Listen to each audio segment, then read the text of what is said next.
안녕하세요. 저는 경기도 용인에 사는 40된 여성입니다.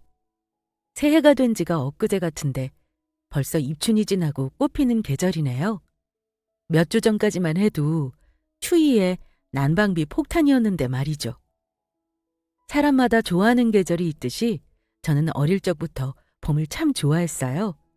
무언가 새로운 기운이 가득하고 만물이 소생한다는 말이 좋았거든요. 그런데 40이 된 지금에 와서는 그토록 좋아하던 봄이 잊혀지지 않을 상처들로 퇴색이 돼버렸네요. 작년 봄, 제 인생을 모조리 바꿔버린 그날의 기억들을 정리하고자 사연 채널에 제 이야기를 보내봅니다. 그놈의 사랑 타령하며 저와 아들을 무참히 손절했던 바람난 전남편 얘기 들어보시겠어요? 저는 30이 넘자마자 회사 동료였던 지인의 소개로 남편을 만났어요. 남편은 지인 언니의 친구 동생이었고 저희는 소개를 받고 얼마 지나지 않아 연인이 됐죠. 그만큼 서로 취향이나 취미가 맞고 무엇보다 말이 잘 통하더라고요. 그래서 만난 지 1년 만에 양가 허락을 받고 결혼을 해버렸어요. 남편은 일남 일녀 중 장손으로 액자 생산 공장을 하시는 시부모님 밑에서 자라서 저와 결혼할 때도 가업을 물려받으려고 총괄 담당 일을 하고 있더라고요. 저와 연애할 때 남편이 자기 어필을 하면서 말하길 자신은 집, 공장, 집만 아는 사람이라서 한눈 팔 일도 없고 성실하고 돈도 잘 벌어서 최고의 신랑감이라고 했는데 그 말은 사실이었어요. 적어도 그때는 그랬죠. 주변 사람들이 배우자와 살다 보면 그 사람의 장점보다 단점만 눈에 들어와 정이 떨어진다는데 앞만 봐도 제 남편은 오히려 장점이 더 많은 사람이었어요. 특히 정이 많고 매너가 좋아서 남녀노소 가리지 않고 인기가 있는 편이었고요. 어쩌면 남편은 장점이 지나쳐 단점이 되는 사람이었는지 모르겠네요. 신혼 초 한 번은 남편의 지나친 다정함 때문에 첫 부부싸움을 하는 일이 벌어졌었죠. 그날은 남편을 소개시켜준 지인 언니, 그 남편과 부부 동반으로 저녁 식사를 하는 자리였어요. 아무래도 지인 언니가 제 큰 신우 친구이기도 하고 남편 소개를 해준 장본인이었기에 결혼하고도 자연스레 자주 만나게 되더라고요. 지인 언니가 괜찮은 한정식집을 찾았다고 해서 주말에 부부끼리 바람도 쐴 겸 교회로 나간 참이었어요. 주연아, 너희가 결혼해서 부부 동반으로 이렇게 나들이도 같이 오고 너무 좋다, 야. 그러니까 오늘 날도 좋고 언니가 예약한 식당도 좋고 모두 완벽한데? 어때? 결혼하니까 그렇게 좋아? 네 얼굴 꽃처럼 활짝 폈어. 창희가 잘해주나 보다? 엄청 잘해주지. 이 사람 다정한 거 언니도 잘 알잖아. 나도 그 점에 반했었고. 맞아. 우리 주연이랑 창희랑 잘 어울릴 거라고 내가 첫눈에 알아봤지. 뿌듯하다, 뿌듯해. 누나, 무슨 반찬을 그렇게 먹어? 내가 도와줄게. 그때 서로 식사를 하면서 지인 언니가 콩잎을 못 대고 버둥거리자 남편이 너무나 당연히 자기가 손수 콩잎을 떼어 언니 밥에 올려주더라고요. 그것까지는 저도 웃으면서 이게 요즘 사람들이 논쟁하는 소위 깻잎 논쟁 아니냐며 애인이나 배우자가 다른 이성에게 깻잎을 직접 떼어주고 새우를 까주는 것에 사람마다 설왕설래가 많다더라 하고 말았죠. 그런데 그날 저녁 남편은 눈치를 밥 말아 먹었는지 다시 한번 오해를 살 만한 행동을 하는 게 아니겠어요? 하여튼 창희 너는 매너남이다. 어릴 때도 그러더니 커서도 여전하네. 네 누나가 참 잘 가르쳤어. 저희 형님이 남편 매너를 가르친 거예요? 그건 몰랐네요. 아무래도 남동생이랑 나이 차이가 좀 나니까 어릴 적부터 남자는 여자에게 이렇게 하라는 말들을 많이 가르치더라고. 내가 너희 신우랑 오랜 친구니까 다 지켜봤지? 누나, 잠시만, 입에 뭐 묻었어. 뭘 그렇게 칠칠맞게 흘리고 그래. 누나야말로 어릴 때랑 별반 달라진 게 없구만. 남편의 자연스레 지인 언니의 입가를 닦아주는데 저는 제 기분이고 뭐고 언니 남편 얼굴을 제일 먼저 보게 되더라고요. 아니나 다를까 형부의 얼굴이 황당함과 불쾌함으로 일그러지고 있었더라고요. 그래서 저도 모르게 남편 손모가지를 강하게 때려버렸어요. 남편은 아악 소리와 함께 불 씨의 공격에 되려 황당하다는 식으로 저를 쳐다봤지만 저는 어금니를 꽉 깨물고 그만하라고 으르렁거릴 수밖에 없었네요. 그 뒤로는 불보듯 뻔하죠. 어색한 침묵만이 저희 부부들 사이에 감돌고 서로 눈치만 보다 빠르게 식사를 끝냈어요. 아마 처음으로 동반 모임을 일찍 파하고 각자 집으로 돌아갔을 거예요. 그리고 신혼집으로 돌아와서 저는 남편에게 다정도 병이라며 따져 물었습니다. 아까 언니한테 한 행동 무슨 짓이야? 나랑 형부도 있는 자리에서 그렇게까지 지나치게 해야겠어? 지나친 행동이라니. 당신 아까도 내 팔 때리고 화까지 내고 왜 그러는 거야? 난 이 상황 도무지 이해가 안 돼. 눈치가 없어도 그렇지 누가 남의 아내 입가를 닦아줘. 그것도 남편이 버젓이 앞에 있는데. 핏줄인 남매도 아니고 현정 언니 엄연히 남이야. 내가 그 언니 콩잎 떼어줄 때 웃으면서 경고한 거 못 알아들었어? 콩잎이 뭐? 사람이 떼어줄 수도 있고 도와줄 수도 있는 거지. 아무리 현정 누나가 남이지만 알고 지낸 지 20년이 넘어 친가족 같은 사람이라고. 당신 질투 너무 지나친 거 아니야? 내가 나 때문에 이래? 당신이 심지어 언니 입가에 묻은 양념 닦아줄 때 형부 얼굴 당신 못 봤지? 얼마나 불쾌했는 줄 알아? 그런 오해를 왜 구태여 만들어? 가족 같은 사이에 어때서? 그걸 이상하게 바라보는 사람이 더 이상한 거야. 그놈의 콩잎이랑 입가 사건 때문에 지인 언니 부부와는 어색한 사이가 되어버렸고 그 후에는 어쩌다 한번 보는 게 다였네요. 그렇게 결혼을 하고 보니 연애 때는 좋기만 하던 남편의 친절이 흘리고 다니는 게 아니냐는 말을 할 정도로 걱정이 되더라고요. 그래도 저와 처음 대판 싸우고 나서 남편도 눈치가 보이는지 그 후로는 제 앞에서 지나친 친절로 오해를 살 만한 짓은 하지 않았지만 기혼자들이 예전에는 좋았던 어떤 면이 시간이 지나면 단점이 될 수도 있다고 말해주던 의미를 알게 됐었죠.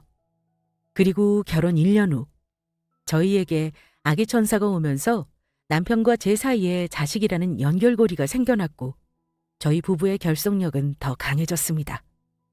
저는 당시 공기업에 계약 사무직을 하고 있었는데 시댁에서는 첫 손주이다 보니 걱정이 되셨는지 남편도 시부모님도 모두 일을 그만두라고 하시더라고요.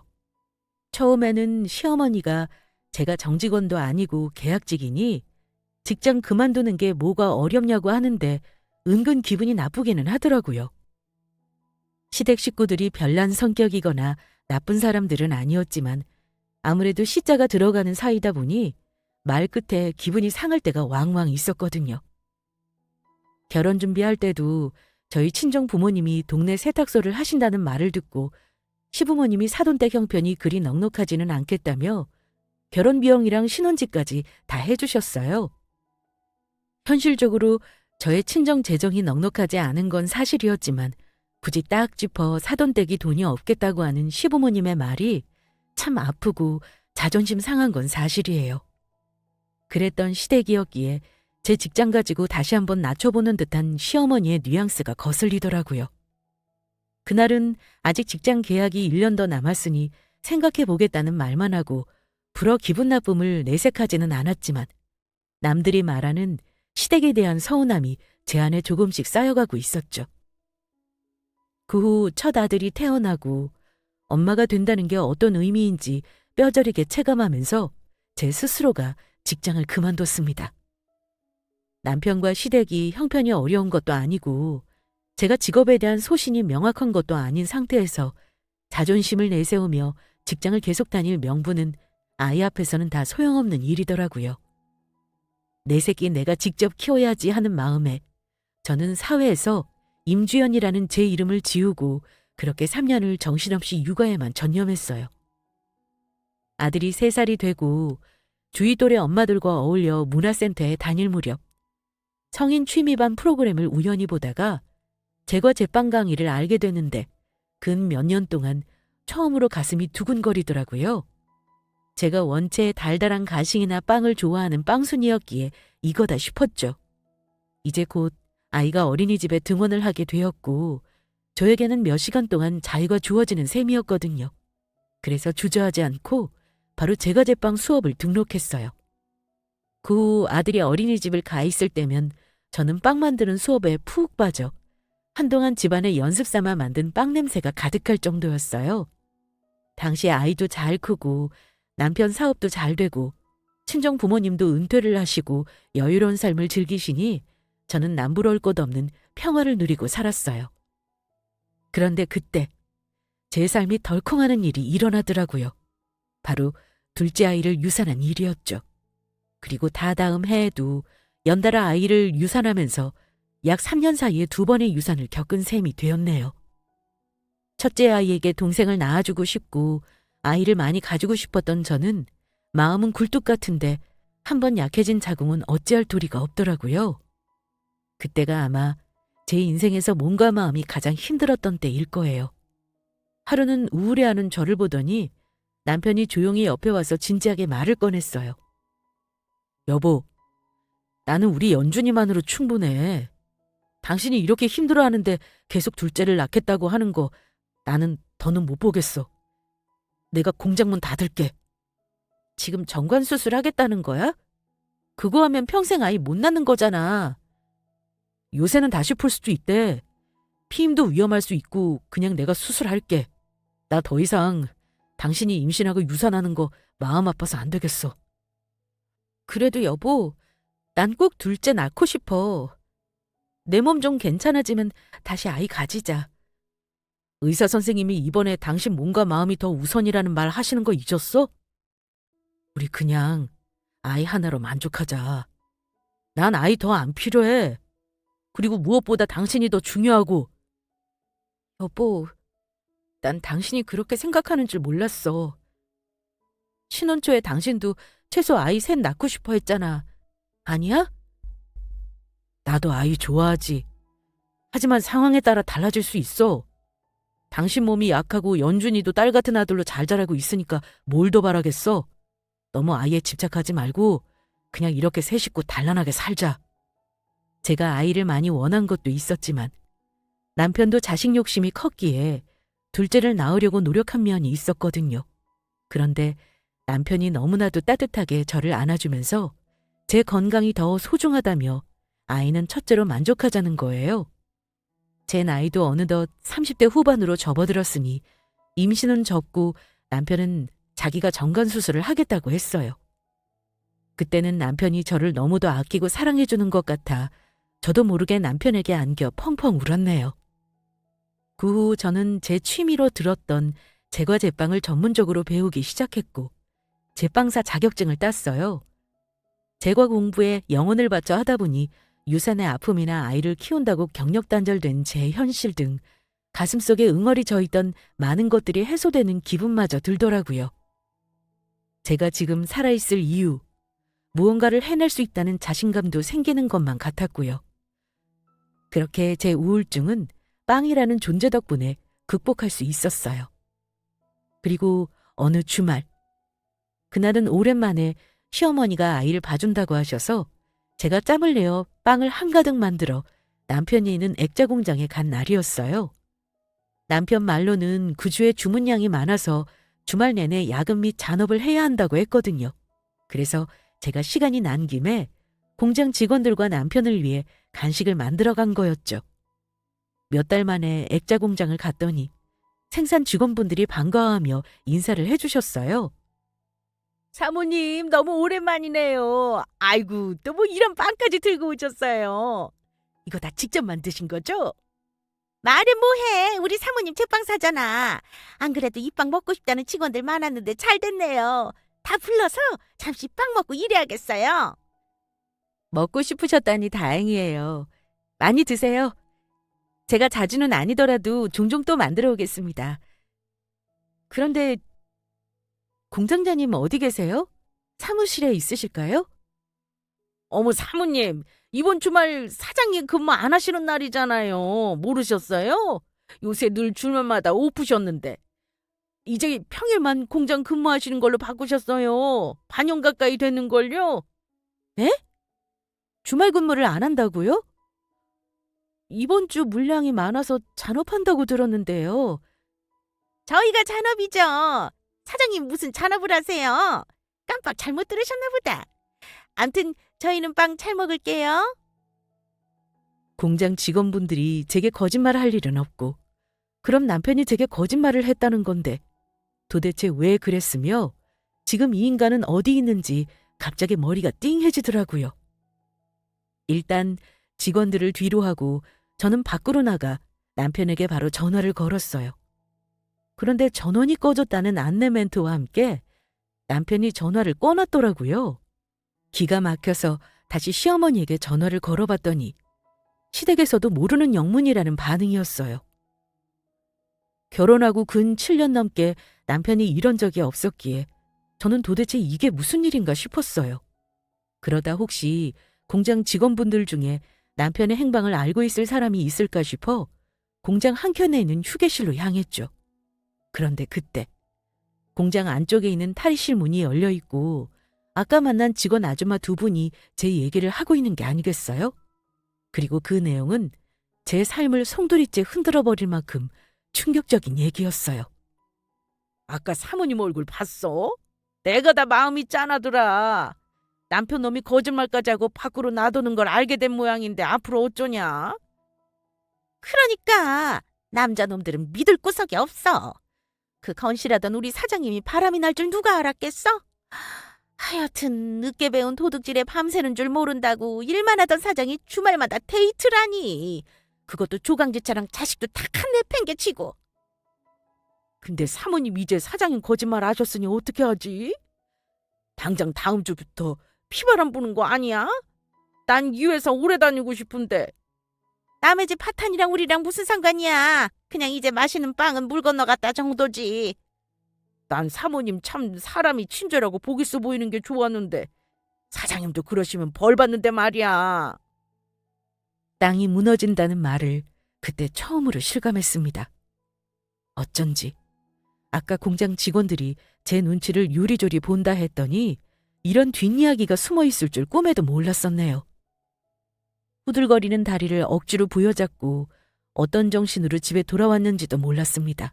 일단 시댁에 연락해서 아이를 주말 동안 봐달라는 부탁만 드리고 저는 꺼져 있는 남편 휴대전화에 문자 메시지를 수십 통 보냈습니다. 그리고 마지막으로 빨리 집으로 안 오면 제가 죽는 꼴을 볼 거라고 경고를 남겼죠. 하지만 이 남자는 작정을 했는지 토요일 밤이 지나고 일요일 오후가 지나도록 연락도 없고 집에도 안 돌아오더라고요. 저는 거실 소파에 덩그러니 앉아 자지도 먹지도 못하고 하염없이 앉아 기다릴 뿐이었고요. 그렇게 시간이 지나 일요일 밤 9시가 돼서야 현관문 도어락 열리는 소리가 들려오더군요. 커다란 짐가방을 한 손에 들고 남편은 하품을 쩍쩍하면서 저를 보더니 아무렇지도 않게 휴대폰을 쑥 내밀었어요.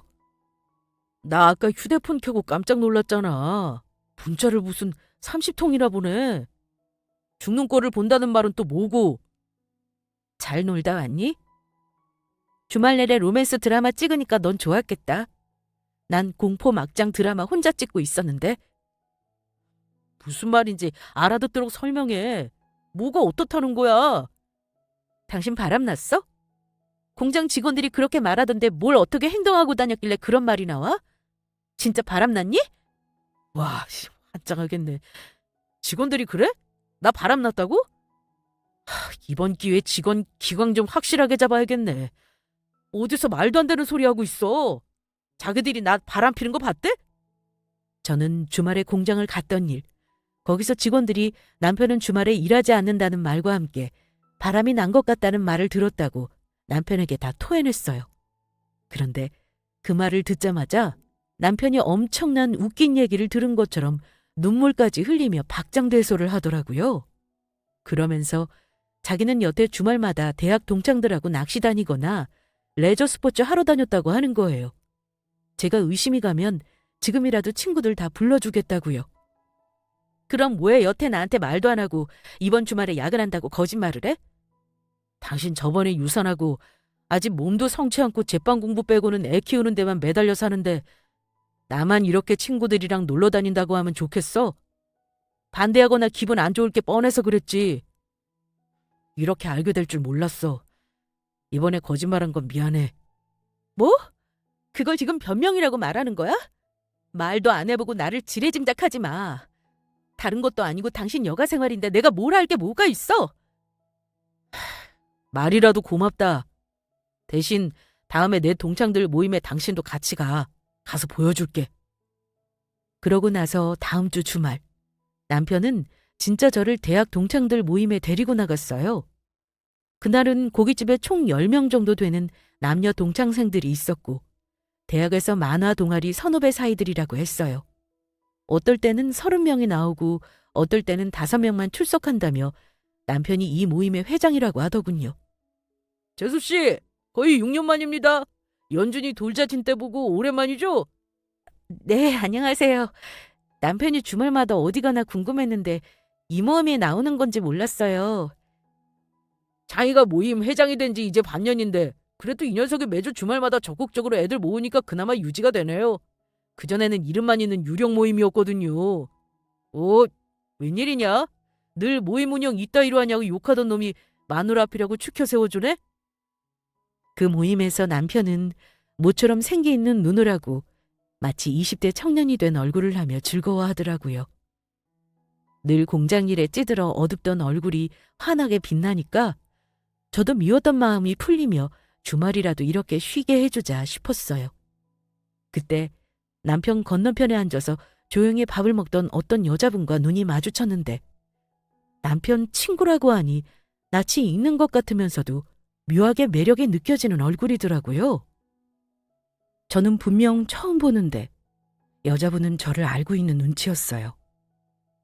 남편이 저와 다른 사람과 간간히 대화를 하면서도 그 여자분에게 고기도 구워주고 살뜰하게 챙기는 걸 보고 저는 남편의 다정병에 익숙했던 건지 별 생각 없이 서로 친한 사이인가 보다 하고 말았어요. 그렇게 위기라고 생각했던 남편 주말 행방은 알리바이가 해명이 되면서 무사히 넘어가게 됐고 그 후 그간 일 때문에 힘들었을 남편에게 제가 빵에 푹 빠져 살았듯 당신도 모임에 나가 스트레스 풀고 살라고 했어요. 남편이야. 합법적으로 주말마다 육아나 일에서 해방되는 일이니까 너무 좋아라 했죠.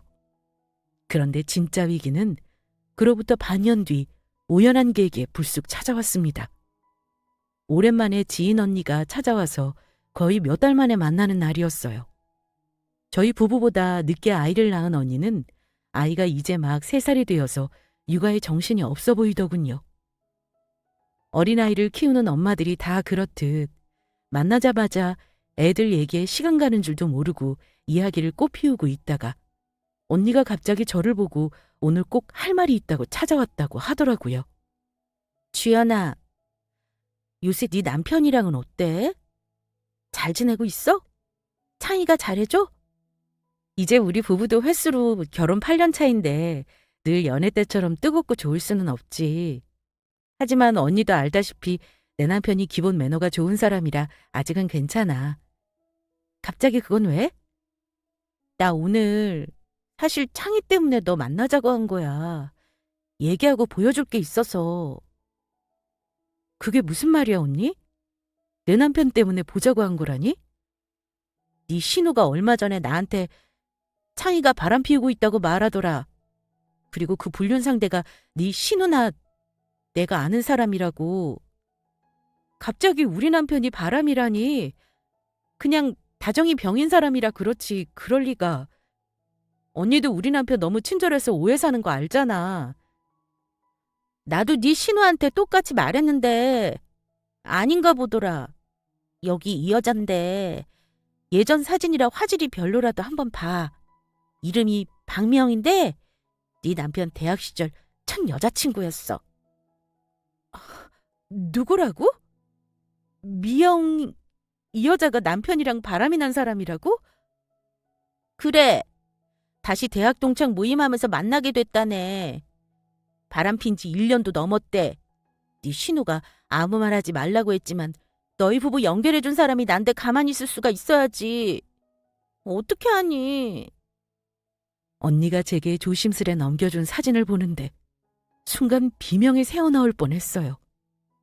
남편이 바람이 났다고 하는 여자는 바로 예전 대학 동창 모임에서 건너편에 앉아 묘한 눈빛을 주던 여자였거든요. 남편의 첫 여자친구이자 불륜의 상대라니 신우 입에서 바람이라는 말이 나왔다니 확실한 거였죠. 결국은 반년 전 공장 직원들이 하던 말들이 다 사실이었던 거예요. 남편의 치밀한 모르쇠에 그저 다정해서 이 사람이 누구에게나 잘하고 오해를 일으키는구나 하고 넘어갈 게 아니었던 거죠. 저는 언니가 건네준 그 여자 연락처를 받아들고 다짜고짜 연락부터 했어요. 그랬더니 상간녀는 뭐가 그렇게 당당한지 만날 장소랑 시간까지 바로 정해주면 나오라고 하더군요. 그리고 상간녀와의 첫 대화는 역시나 나이스하지는 않았어요. 저 기억나세요? 이런 날이 올 거라고 생각했지만 생각보다 빨리 왔네요. 얼굴이 굉장히 원통해 보이고 감정 조절이 안 되는 걸로 봐서 창이랑 제 사이 알게 된 지 얼마 안 됐나 보네요. 남편 뺏긴 것 같아서 분해요? 좀 한 번을 아니라고 부인도 안 해요? 그저 뻔뻔하게 불륜 인정하는 겁니까? 원래 창이는 제 거였으니까요. 제가 첫 여자친구였고 결혼까지 말이 오가던 사이였어요. 제가 고아라고 시부모님들이 반대해서 못했을 뿐이죠. 과거에 인연이 있다고 다 내 거예요? 불륜을 저지르고도 그런 논리라니 그쪽 정신세계가 의심이 가네요. 낯짝도 두껍게 본처 앞에서 바람난 여자가 할 말이에요, 그게? 사랑 앞에 뭐가 두렵겠어요. 저랑 창희는 운명처럼 다시 만났고 지난 1년간 서로 사랑을 확인했어요. 저희 곧 같이 살 거예요. 뭐라고요? 지금 그 말은 두 집 살림을 한다는 말이에요? 이것들이 돌았나? 댁이랑 이혼하고 나랑 다시 재결합한다고요. 말귀도 못 알아듣고 머리가 나쁘시네. 그러니까 남편 관리를 제대로 못하는 거예요. 뭐가 어쩌고 저쩌지? 이 여자가 상간녀 주제에 터진 입이라고 함부로 나불거리고 난리네. 남편 관리? 그러는 너는 그렇게 똑똑해서 유부남 건드리고 만나냐? 암튼 저랑 창희는 진심이니까 그렇게 아세요. 가능한 빨리 호적 정리해주면 더 좋고요. 그년도 말을 하는 꼬락서니가 정신을 좀 차려야겠더라고요. 그래서 의기양양하게 말을 퍼부는 상간녀 얼굴에 냉수를 뿌려주고 카페에서 나왔습니다. 후에 알고 보니 그 카페가 상간녀가 운영하던 거던데 그러든 말든 경악에 찬 주위 사람들 시선에 아랑곳하지 않고 저는 분노에 찬 걸음을 하고 집으로 돌아왔어요. 집에 와서 혼자 덩그러니 지난 일들을 떠올려 보는데 남편은 거짓말에 놀아나 반년 전부터 왜도 꼬리가 잡힌 걸 모르고 오히려 바람을 대놓고 피라고 모임에 나가라고 등 떠밀어준 꼴이었어요. 저는 도저히 끓어오르는 화를 참을 수가 없어서 아이를 시어머니에게 부탁하고 바로 남편이 있는 공장으로 향했습니다. 퇴근이 가까운 시간이라 직원들은 정신없이 마무리를 하는 분위기였고 남편 사무실 쪽으로 사람 한 명 안 보이더군요. 평소 같았으면 하지도 않을 짓이지만 노크도 없이 남편 사무실 문을 벌컥 열고 들어갔습니다. 깜짝이야. 당신 노크도 안 해? 여긴 엄연한 내 직장이야. 매너 좀 갖춰. 왜 놀라? 못 찔리는 거 있니? 매너고 나발이고 내가 아까 누구 만나고 왔는지 알아? 전화 받았어. 미영이 만났다며? 이렇게 된 김에 우리 대화 좀 하자. 뭐? 미영이? 이제 둘 다 쌍으로 뻔뻔하게 나오시겠다. 언제는 바람 아니라며. 그냥 동창 모임이라고 딱 잡아대더니 이제 와서 뭐? 너도 진짜 쓰레기다. 인간 쓰레기! 당신이 무슨 말을 해도 내가 잘못한 건 맞아. 이렇게 다 알게 된 거 우리 이참에 정리하자. 이혼해줘. 도대체 자신이 무슨 말을 하고 있는지 알고 짓거리는 거야? 지금 당신 입으로 불륜 인정하고 이혼하자고 먼저 말을 꺼낸다고? 진짜 머리가 횟가닥 돌았니? 정신 나간 거야? 나 지금 너무 이성적인 상태야. 아까 미영이 만났다니까 더 설명할 건 없겠다. 내 첫사랑이었고 그 여자는 내가 그 품에서 쉴 수 있게 해줘. 당신은 당신이 힘들면 있는 티 없는 티 다 내가면서 내 희생을 요구하지만 그 여잔 달라. 이제 곧 4자 나이 바라보는데 지금이라도 내 평생의 사랑이랑 다시 재결합하고 싶어. 그러니 이혼해줘. 어떻게 나랑 산 세월이 8년인데 고작 1년 전에 과거 사람 만났다고 이런 짓을 벌여? 남편은 제 질문에 대답도 안 하더니 책상 깊숙이 넣어둔 서류 몇 장을 꺼내주는 게 아니겠어요? 그런데 그 서류를 보는 순간 저는 다리에 힘이 풀려 주저앉고 말았어요. 바로 합의 이혼 서류였거든요. 뻔뻔한 상간녀 말처럼 남편은 이미 우리 이혼을 준비해왔었나 보더라고요. 이혼 서류야. 도장만 당신이 찍으면 돼. 사랑하는데 시간이 뭐가 대수야. 서로 20년 만에 다시 만났지만 서로를 향한 사랑이 아직 변치 않았다는 걸 확인했을 뿐이지. 더 미쳐도 단단히 미쳤구나. 어떻게 아이와 가정이 있는 인간이 이렇게 무책임하게 가정을 파탄내. 네가 그러고도 사람이니? 뭘 잘했다고 이혼을 하라 말하냐고. 당신도 껍데기만 남은 나 데리고 살아봐야 뭐하겠어. 아직 우리 30대 후반이고 나랑 헤어지고 충분히 새 출발할 수 있잖아. 그럼 우리 연준이는 내년에 초등학교 들어가는 아직 어린애는 아빠 없이 커도 되겠어? 아무리 사랑에 눈먼 다지만 어떻게 자기 자식까지 무참히 버려. 부끄럽지도 않아? 그건 내가 가끔 찾아가서 연준이 만날게. 양육비도 매달 주고 내가 최소한의 아빠 노릇은 할게. 미친놈. 내가 네가 다정도 병일 때 진작 이란 인간인 걸 알았어야 하는데. 그런데 눈 닫고 귀 닫고 당신 말만 믿었더니 결국 이 사달이야. 다 내 잘못이다. 내가 내 눈 찔렀어. 저는 남편이 보는 앞에서 우울분에 차올라 합의 이혼서를 갈기갈기 찢어버렸어요. 그리고는 이혼을 해도 내 방식대로 하지 절대 남편과 상간녀 뜻대로 하지 않겠다고 선언하고 돌아와 버렸고요. 그 후 남편은 늦은 밤 집에 들어와 말도 없이 자기 짐을 챙겨서 아예 집을 나갔더라고요. 그놈의 이혼 서류를 다시 거실 탁자 위에 올려놓고요. 자기는 앞으로 당분간 상간녀랑 같이 있을 테니 제가 이혼 마음먹을 때 연락하라는 개소리를 쪽지로 남기고 갔더군요. 이런 걸 보면 간통죄를 폐지하는 게 아닌데 말이에요. 분이 안 풀리는 마음 같아서는 두 년놈들을 콩밥 먹이고 싶다는 생각밖에 안 들었어요. 그런데 그때 큰 신우에게 전화가 왔어요. 오랜만에 용인에 올 일이 있었다며 저희 집으로 온다더라고요. 올케, 사실 어제 창희가 전화가 왔었어. 이혼 얘기 꺼냈다면서? 네. 형님은 미리 알고 계시면 먼저 말씀을 해주시지 그러셨어요. 미안해. 내가 섣불리 동생 외도를 말하면 한 가정이 어떻게 될지 몰라서 조심스러웠어.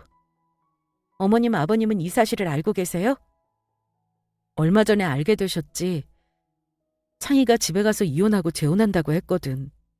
불륜 저지른 거에 경악하시고 상대가 예전에 절대 안 된다고 한 예전 여친인 거 하시고 2번 놀라셨지. 아빠는 호적에서 판다고 난리고 엄마는 알아누우셨어. 차마 올케한테 말 못하길래 내가 왔어. 올케는 어떻게 하고 싶어? 이혼하고 싶죠. 누가 바람난 남자와 살고 싶겠어요?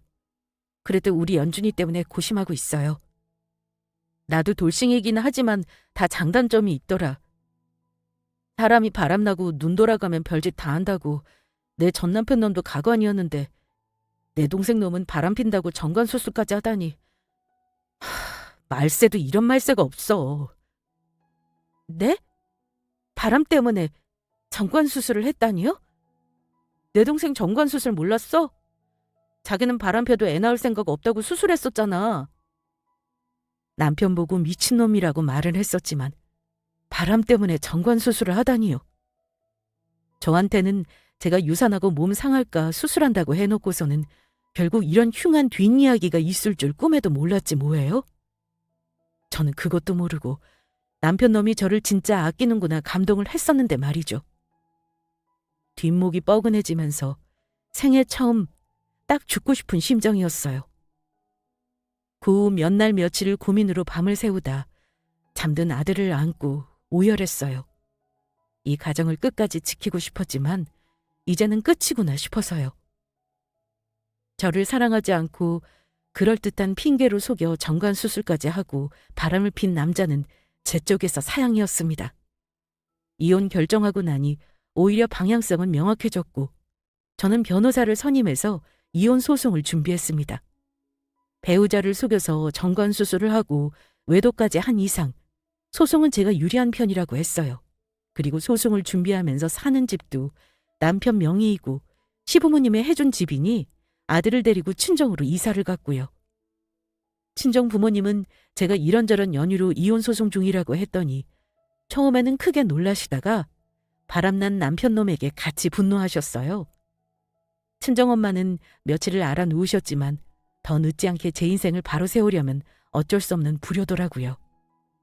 이혼 소송을 진행하면서 남편과 상간녀에게 각각 위자료 청구 소송, 양육권, 양육비 청구 소송, 재산분할 소송도 한꺼번에 진행했는데 특히 남편에게 보란 듯이 제 정신적 피해 보상을 많이 뜯어내고 싶었어요. 그래도 다행인 건 재산분할을 할 때 가장 중요한 기준은 기여도라고 했고 남편 재산이 꽤 되는 만큼 많이 받을 수 있겠더라고요. 1년 가까이 걸린 이혼 소송에 남편은 몇 번이고 저를 찾아와서 소송까지 할 거 뭐가 있냐, 왜 이렇게 일을 복잡하게 만드냐, 재산분할이 웬 말이냐 등 자신이 불리해지니 본색을 드러내며 악담을 퍼붓고 갔지만 어쩌겠어요. 자기가 한 짓의 죗값을 받아야죠. 그렇게 오랜 시간이 걸린 소송은 제 승소로 끝이 났고 남편과 상간녀에게 각각 2천만 원씩 위자료를 받고 재산분할로 남편 명의 아파트 하나를 받도록 판결이 나서 5억 남짓한 돈을 받았네요. 생각보다 이혼 소송이 길어진 게 싫었는지 후에 가서 남편과 상간녀도 판결에 따라 빠르게 돈을 줬어요. 양육권도 제가 가지고 남편이 양육비도 매달 200만 원씩 주기로 하고 다시는 안 보고 싶은 인간들과 그렇게 관계 정리가 깔끔하게 되는 듯 보였습니다. 저는 남편에게 받은 돈으로 전셋집을 구하고 다시 일을 시작하기로 했어요. 아이도 이제 초등학교를 다니게 됐으니 아이 학교 시간에 맞춰 집 근처 디저트 카페에서 빵도 굽고 매장 관리도 하는 알바를 시작했죠. 늘 저를 위로해주는 빵이 있는 환경이라 정신없이 적응하고 일하는 시간이 치유처럼 느껴지더라고요. 시간은 어느덧 한 해가 지나가고 눈을 떠보니 제가 이혼한 지 어느덧 1년이 되더라고요.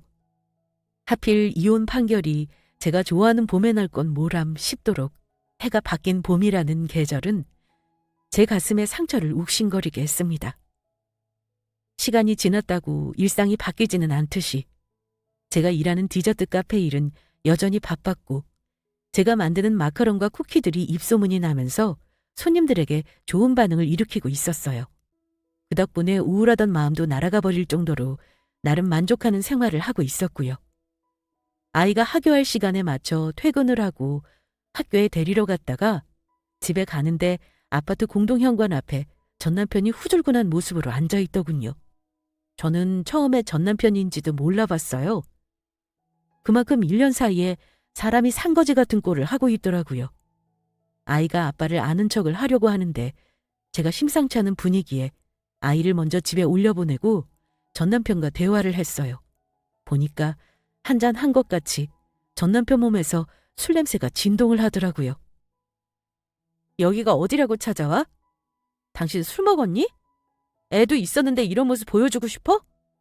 아직 연준이는 당신 이런 인간인지 몰라.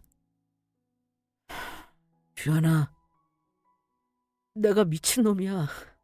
내가 미쳐서 너랑 연준이를 버리고 가서 이렇게 사기까지 당하고 부모님이 절연까지 하셨어.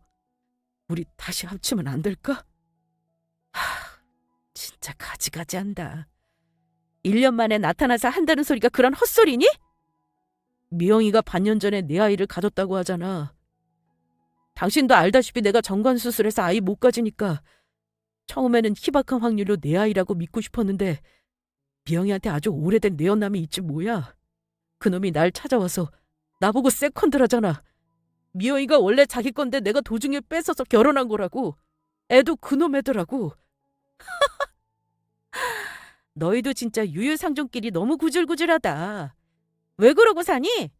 내가 간만에 코미디쇼보다 더 재미있어서 웃다가 눈물이 다 난다야. 그래서 2번 이혼이라도 해? 대단하다 한창이. 너희 보수적인 부모님이 얼씨구나 하셨겠네. 이혼 이미 했어. 부모님은 미영이가 외도해서 다른 남자 아이 가졌다는 말을 듣고 날 절연하셨고 조강지처였던 당신이랑 친손주 다시 안 데려오면 평생 나 안 본다고 하셔. 그래서 그것 때문에 나랑 다시 합치자고? 내가 미쳤니? 참.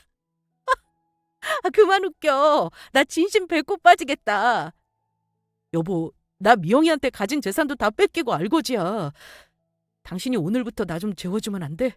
내가 이래서 다 갚을게. 연준이한테도 아빠가 필요하니까 내가 예전보다 더 잘할게. 우리 같이 살았던 정이 있잖아. 제발. 이미 늦었어. 나랑 연준이를 매몰차게 버린 건 당신이야. 기억 안 나? 그래서 이렇게 후회하고 살잖아. 제발 도와줘. 당신은 나 버리지 말아줘. 진짜 당신같이 이기적인 놈은 내가 생전 본 적이 없어. 정도껏 하라고. 당신은 운명적 사랑 찾아 떠난 거였으니 그 결과에 책임도 져. 앞으로는 이렇게 대화할 생각도 없으니까 알아서 살아. 전 남편은 본인의 선택으로 집할 지각권 주제에 세상이 자기에게 왜 이리 냉혹하나 이러고만 있더라고요. 어쩌면 금수저 집안에 태어나 시부모님 덕분에 사장 소리 듣고 여유 있게 살았던 인간이 그런가 싶기도 하고. 암튼 끝까지 자기 위주의 변명만 늘어놓는 걸 저는 냉정하게 뿌리치고 다시 만나주지 않았어요.